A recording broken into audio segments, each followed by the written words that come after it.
ओम नमः शिवाय, हर हर महादेव, जय महाकाल, जय पितृदेव। आप सबको पता है श्राद्ध पक्ष के बहुत ही पवित्र से दिन चल रहे हैं जिन्हें हम पितृपक्ष के भी नाम से जानते हैं। और ये जो 16 दिन होते हैं श्राद्ध पक्ष के, ये आपके पितरों को समर्पित होते हैं। ऐसा कहा जाता है कि पितृलोक से आपके जो पितृ होते हैं उन्हें मृत्युलोक में भेजा जाता है। वो आपके घरों में आते हैं अपनी इच्छा अनुसार। जब भी आप भोग चढ़ाते हैं उन्हें खास तिथियों पर कि आज इस तिथि पर इनका श्राद्ध है, आज इस तिथि पर इनका श्राद्ध है, उसके अनुसार आप उनकी इच्छानुसार भोग भी बनाते हैं, थाली लगाते हैं, कौओं को भी खिलाते हैं, गाय को खिलाते हैं और उनसे प्रसन्न होकर के आपके पितृदेव आपको आशीर्वाद देकर के जाते हैं। और जिनके सर पर अपने पितरों का आशीर्वाद होता है या जिनके घरों के पितृ खुश रहते हैं ना, उन घरों में कभी भी किसी तरह की कोई समस्या नहीं आ सकती है। उस परिवार की हमेशा उन्नति होती रहती है। तो अगर आप भी अपने पितरों को बहुत ज्यादा खुश करना चाहते हैं और वो चाहते हैं कि वो आपको आशीर्वाद देकर के जाए जिससे आपका परिवार फले फूले ना, तो ये जो 16 दिन होते हैं ना, आपको एक काम जरूर करना चाहिए। जितनी भी मेरी माताएं बहनें इस वीडियो को सुन रही हैं ना, देख रही हैं, इस वाले काम को जरूर कीजिएगा पितृपक्ष यानी कि श्राद्ध पक्ष के दौरान।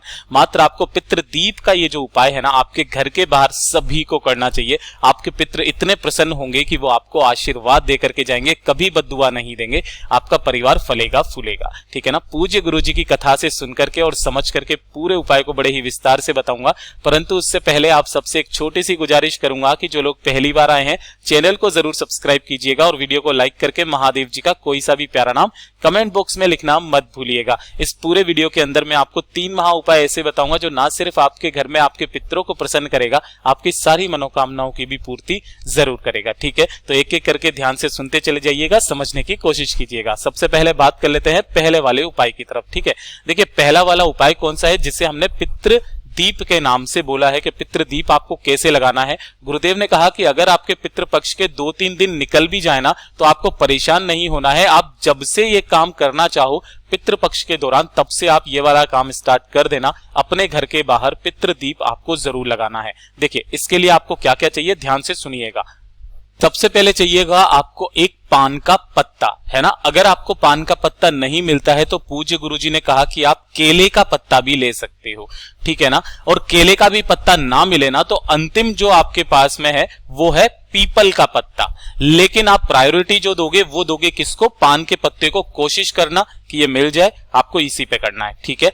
उसके बाद में आपको एक मिट्टी का दीपक बनाना है और इस मिट्टी के दीपक के अंदर ध्यान रखना, अपने पितरों के लिए जो आप दीप बनाते हो ना, उसमें हमेशा लंबी बत्ती का प्रयोग किया जाता है ना। इसके अंदर कौन सी बत्ती लगाओगे, लंबी बाती लगाओगे। अब काफी सारे क्वेश्चन ये हैं कि भैया इसके अंदर घी भरना है, तेल भरना है, क्या भरना है। गुरुदेव ने बताया कि आपको जो है इसके अंदर गाय माता का घी भरना है। किसका, गाय का घी। लेकिन अगर आपको गाय का घी नहीं मिलता है ना, उस स्थिति में आपको सिर्फ और सिर्फ सरसों का तेल डालना है इसमें। इसके अलावा और किसी का भी तेल मत डाल देना, ना ही तिल का तेल, ना ही किसी का भी तेल। मात्र आपको या तो गाय का घी लेना, गाय का घी नहीं मिलता है तो भैंस का घी भी काम में मत लेना, फिर आप सरसों का तेल डाल देना। दोनों में से किसी का भी आप दीपक लगा सकते हो। लंबी बत्ती का एक दीपक ले लेना। ठीक है।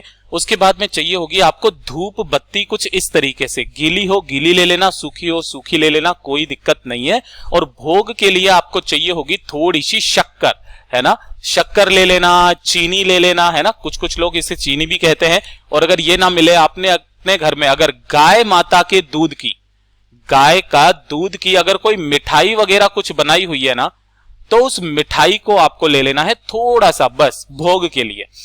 ये कर लोगे आप। और इसी के साथ में ले लेना 2 लौंग, है ना। यानी कि लौंग का जोड़ा आपको लेना है। ध्यान रखना ऊपर का फूल भी होना चाहिए। ये 2 लौंग ले लेना। ठीक है। अब ये सारा काम हो गया। सुबह सुबह आप क्या करोगे, अपने पितरों को जो है भोग करोगे। ठीक है, सारा काम करोगे। शाम के समय पर आपको ये वाला काम करना है अपने पितरों के लिए। ऐसा नहीं है एक ही पितर, आपके समस्त पितरों के लिए ये होगा।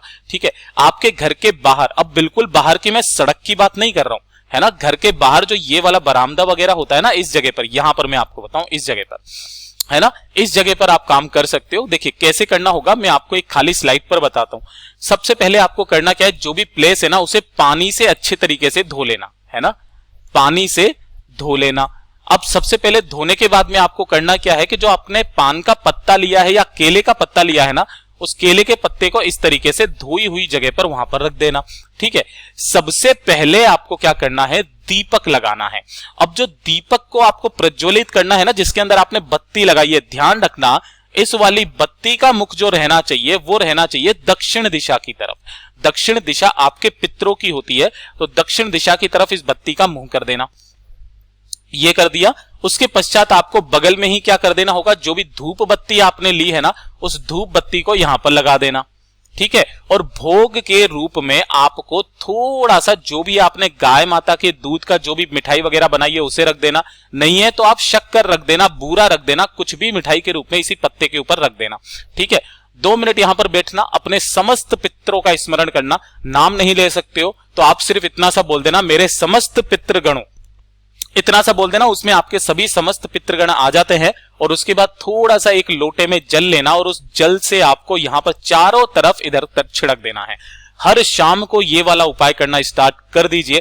आपके पितृ देवता इतने प्रसन्न होते हैं ना इससे, कि जैसे कि दूसरे दिन आपके किसी दूसरे पितृ का श्राद्ध होता है तो वो जब भी आएंगे और इन सब चीजों को देखेंगे ना, तो उनका दिल वहीं से खुश हो जाता है और वो खुश होकर के आपके परिवार में अंदर आने से पहले ही आपको आशीर्वाद दे देते हैं कि ये मेरा परिवार है और ये परिवार इतना मेरी वेट कर रहा है, मेरे लिए इतना पूजा कर रहा है ना, इसे दोनों खुले हाथों से वो आशीर्वाद देकर के जाते हैं। यही आशीर्वाद आपको चमका उठता है। यही वाला जो काम है ना, आपको डेली करना है शाम के समय पर। ठीक है, तो ये हो गया पहला काम। अब बात कर लेते हैं दूसरे वाले काम की तरफ। दूसरा वाला काम क्या है कि अगर आपके घर में बीमारियां बहुत ज्यादा है, मैं आपको पहले भी बता चुका हूं कि अगर आपके घर में बीमारियां बहुत ज्यादा हो रही है, शरीर में दर्द रहता है, किसी न किसी हिस्से में हमेशा कुछ ना कुछ बना हुआ रहता है ना, 1 या 2, अधिकतर स्त्रियों को ज्यादा परेशानी होती है। पितृपक्ष के दौरान ये वाला काम 2 से 4 बार कर लेना, कोई दिक्कत नहीं, आपकी पितृपक्ष में ही सारी समस्याएं खत्म हो जाएगी। एक शुद्ध जल लेना एक तांबे के लोटे में। ठीक है ना, शुद्ध जल यानी कि ताजा जल जो सुबह सुबह का आता है, बासी जल मत लेना। ठीक है, ये ले लेना। आपको इस तरीके से मिल जाए तो ले लेना। इसको बोला जाता है कुशा। मैं 4 से 5 बार पहले भी बता चुका हूं इस वाले उपाय को। कुशा लेना, और कुशा ऐसी ना मिले हरी भरी तो आप जो पूजा पाठ की सामग्री की दुकान पर जाओगे ना, इस तरीके से सूखी कुशा आपको मिल जाएगी। आप इस तरीके से ले लेना, 5-7 रुपए की मिल जाएगी कुशा। ठीक है ना, ज्यादा से ज्यादा 10 रुपए की। ठीक, इस तरीके से कुशा ले लेना। एक ही कुशा काम की है, ज्यादा आपको लेने की जरूरत नहीं है कि भैया 4 बार करेंगे तो चारों बार अलग अलग कुशा लेने की जरूरत है क्या, नहीं, एक ही कुशा। ठीक है ना, आपको क्या करना है, इसी जल के अंदर इस कुशा को डाल देना है। ठीक है ना, अब इस कुशा को और जल को उठा करके आपके पानी पीने का जो स्थान होता है ना, जो कि आपके पितृगणों का स्थान होता है, आजकल के मॉडर्न जमाने में तो भैया आरओ सिस्टम वगैरह लगा दिया है, तो उस जगह पर रख देना। ठीक है ना, कब रखोगे, शाम के समय पर। अब जब आप सुबह के समय उठोगे ना, तो आपको कुछ भी नहीं खाना है। सबसे पहले ना चाय पीनी है ना कुछ करना है, आपको इसी जल का ग्रहण करना है। दक्षिण दिशा की तरफ मुंह करके, ध्यान रखना, दक्षिण दिशा की तरफ आपको मुंह करना है और अपने पितृगणों का स्मरण करते हुए इसके 7 घूंट आपको जल पीना है। बस 7 घूंट। 2 से 4 बार पितृपक्ष में यानी कि श्राद्ध पक्ष में इस उपाय को करके देख लीजिएगा, आपके शरीर का सारा दर्द खत्म हो जाएगा। और ये जो कुशा वाला उपाय है ना, इसे करना तो भूलिएगा मत, ये अपने आप में बहुत ही ज्यादा महत्व रखती है। दूसरे दिन फिर से वापस आप इसी तरीके से रख देना, उसी वाली कुशा को वापस डाल देना, कोई दिक्कत नहीं है। आपको हर बार के लिए अलग नई कुशा लाने की जरूरत नहीं है। ये वाला काम करना। तीसरा मैं आपको एक काम बताता हूं जो कि बहुत ही ज्यादा अद्भुत है। आपके पितृ देवताओं का आशीर्वाद सदैव आपके घरों में बना रहना, तो ये वाला काम जरूर करना। क्या करना, एक कटोरी लेना, इस कटोरी के अंदर थोड़ा सा गंगा जल है ना, और बाकी का पूरी कटोरी को आपको अपने घर के शुद्ध जल से भर लेना है। ठीक है, ये काम कर लोगे। 2 से 4 बूंदे गंगा जल की डाल देना।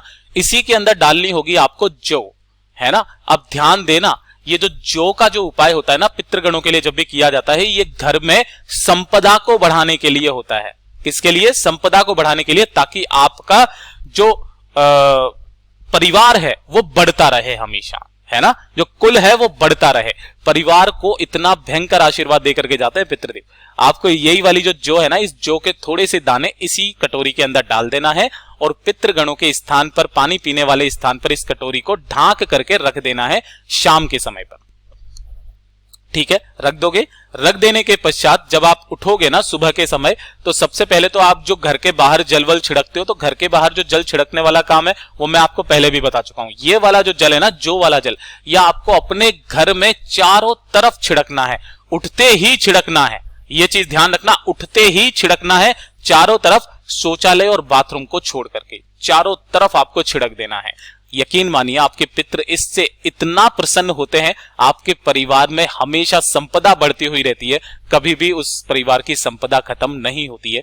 पूज्य गुरु जी का ये वाला भी जो उपाय है बहुत ही ज्यादा अद्भुत है। पितृपक्ष के दौरान जब से आप देख रहे हैं ना वीडियो, तब से करना स्टार्ट कर दीजिएगा, आपके पितृ उसी में खुश होकर के आपको आशीर्वाद दे करके जाएंगे। गुरुजी ने जैसा बताया वैसा आसान भाषा में आपको बताने का संपूर्ण प्रयास किया।